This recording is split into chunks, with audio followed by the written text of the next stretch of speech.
بسم اللہ الرحمن الرحیم۔ قرآن میں اللہ نے شجرہ طیبہ اور شجرہ خبیثہ کا ذکر کیا ہے۔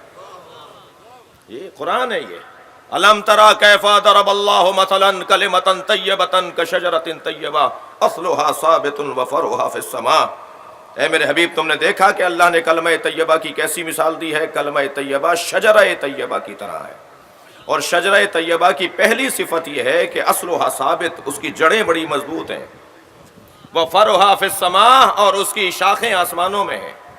اور بعد والی آیت میں شجرہ طیبہ کا تیسرا تعارف یہ کروایا، تؤتی اکلہا کل حین باذن ربہا، یہ وہ درخت ہے جو ہر موسم میں پھل دیتا ہے،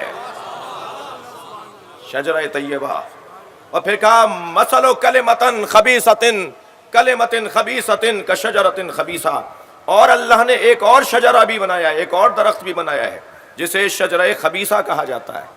اب شجرہ خبیثہ کی تعریف بھی اللہ نے کی ہے، اجتثت من فوق الارض، شجرہ خبیثہ وہ درخت ہے جو زمین کے اوپر سے اگتا ہے، ما لہا من قرار، اسے قرار بھی نہیں ہوتا۔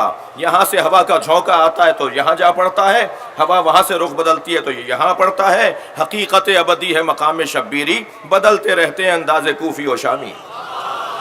آپ ہمارے لیٹسٹ ویڈیوز کے بارے میں جاننا چاہتے ہیں تو ہمارے چینل کو سبسکرائب کریں اور بیل آئیکن کو پریس کریں۔